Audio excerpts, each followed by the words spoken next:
Hi guys! So ngayong araw po, isi-share ko po sa inyo kung paano po ako magluto ng napakasarap na creamy carbonara. Simple lang naman po ako magluto ng ganitong carbonara guys. Hindi masyadong mga komplikado yung mga ingredients na ginamit ko dito pero napakasarap po nito. Kaya tara, let's go!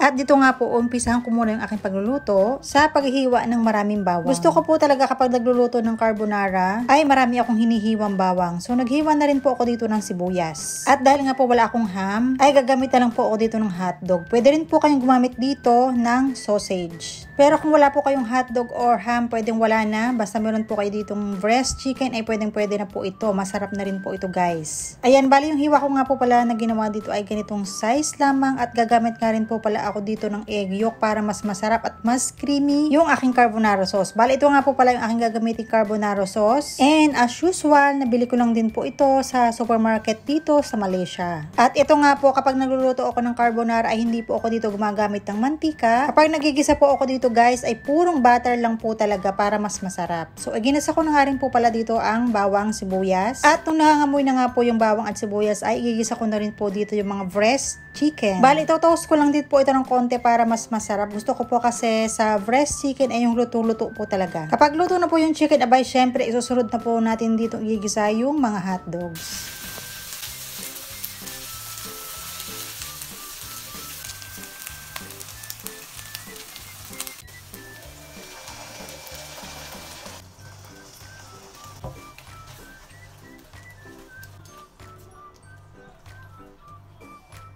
Para naman po mas creamy at medyo matamis-tamis, so naglagay nga rin po pala ako dito ng konting evaporated milk. Tinimplahan ko na nga rin po pala ito ng maraming white pepper. Opo, dahil gusto ko po sa carbonara ay marami talagang white pepper.